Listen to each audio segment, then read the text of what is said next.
Assalamualaikum warahmatullahi wabarakatuh. Kami dari kelompok 2 akan menjelaskan tentang sengketa Laut Cina Selatan antara negara Filipina dan Tiongkok dalam hukum internasional.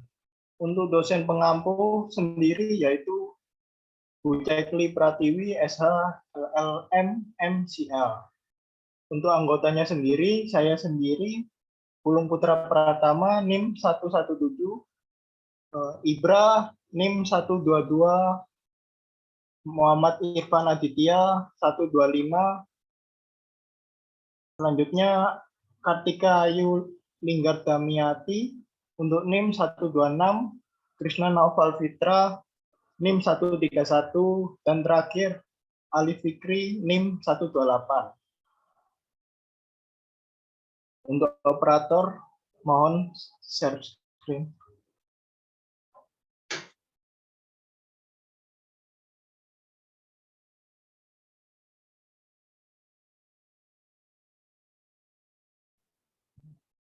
Next.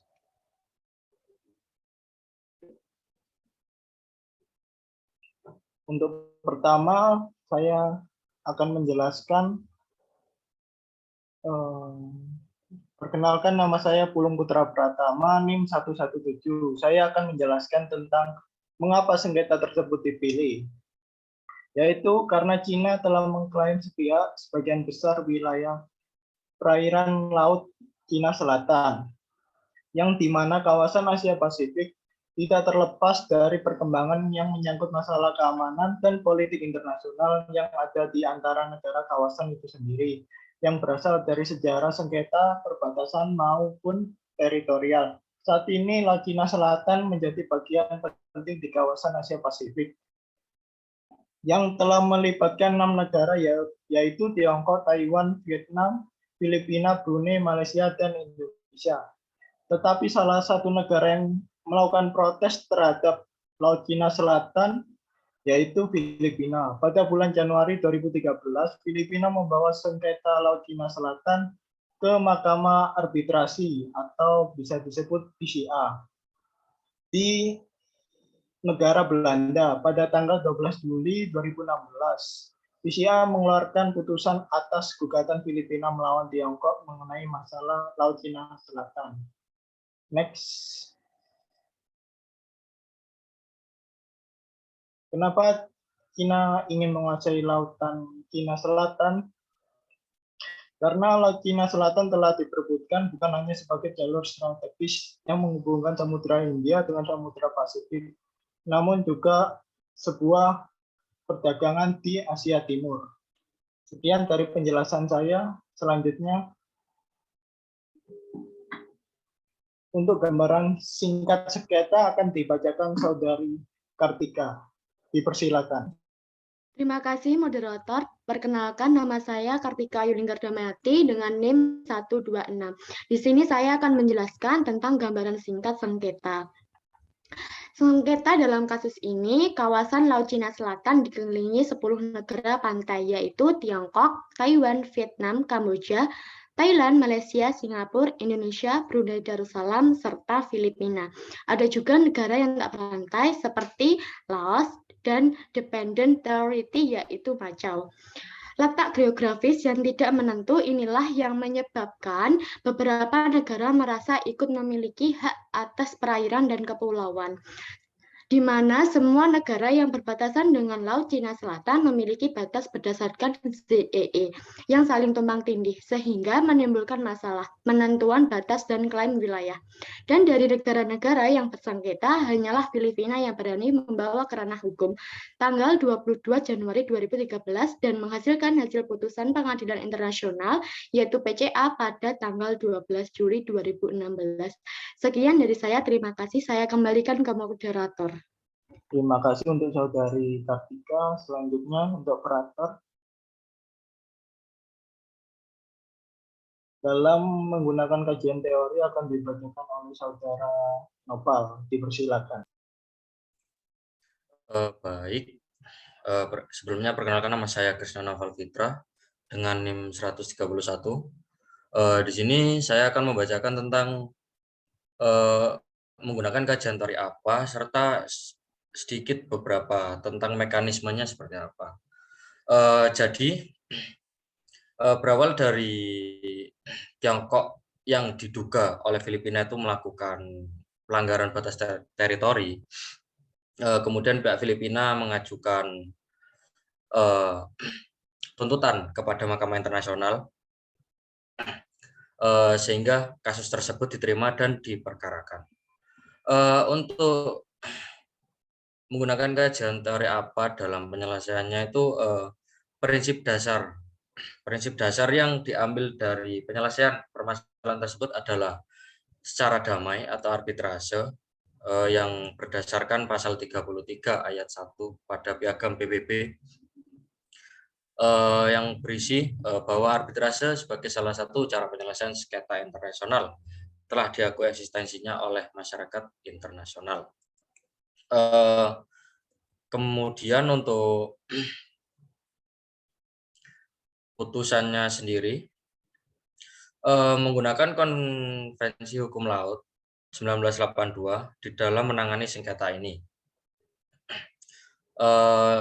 Dalam putusan tersebut bersifat mutlak atau tidak bisa diganggu gugat atau mengajukan banding dan kasasi.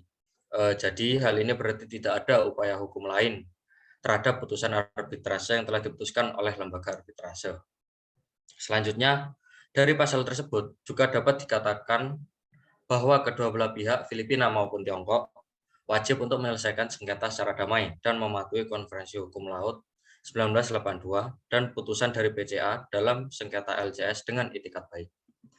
Untuk kajiannya sendiri kan sesuai penjelasan dari pihak Tiongkok itu bahwasanya dia merasa tidak melakukan pelanggaran, tapi pihak Filipina merasa pihak Tiongkok melakukan pelanggaran. Jadi bisa dibilang win-win solusinya secara damai.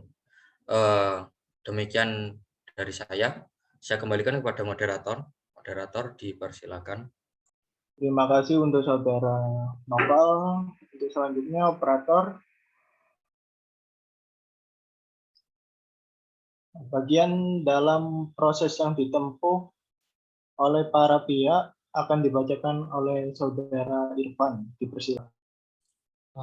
Oke, terima kasih untuk moderator. Sebelumnya perkenalkan, nama saya Irfan Aditya dengan NIM 125. Nah, di sini saya akan menjelaskan tentang proses yang ditempuh oleh para pihak selama penyelesaian sengketa yang berlangsung.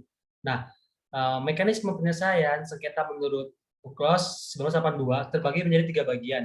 Nah, untuk yang pertama, pada bagian pertama mengatur bahwa penyelesaian sengketa diselesaikan melalui kesepakatan damai kedua belah pihak.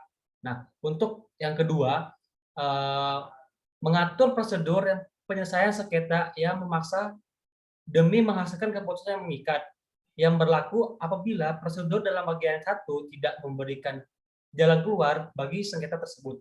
Nah, untuk bagian ketiga, mengatur beberapa pembatasan dan pengecualian dalam yurisdiksi untuk prosedur yang diatur pada bagian 2. Nah, yurisdiksi ini ditentukan sendiri oleh tribunal atas permintaan dari para pihak. Mungkin itu saja yang bisa saya sampaikan. Terima kasih, saya kembali lagi ke moderator. Oke, terima kasih untuk Saudara Irfan. Untuk selanjutnya, operator. Next. Untuk bagian kesepakatan yang dicapai dan problematika yang dihadapi akan dibacakan oleh Saudara Fikri. Dipersilakan.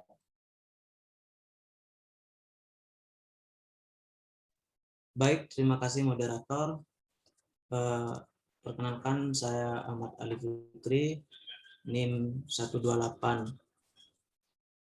Kesepakatan yang dicapai antara Cina dengan Filipina yaitu bersepakat untuk menyelesaikan secara damai. Hal ini terbukti dengan adanya proses bernegosiasi untuk menyelesaikan masalah. Penyelesaian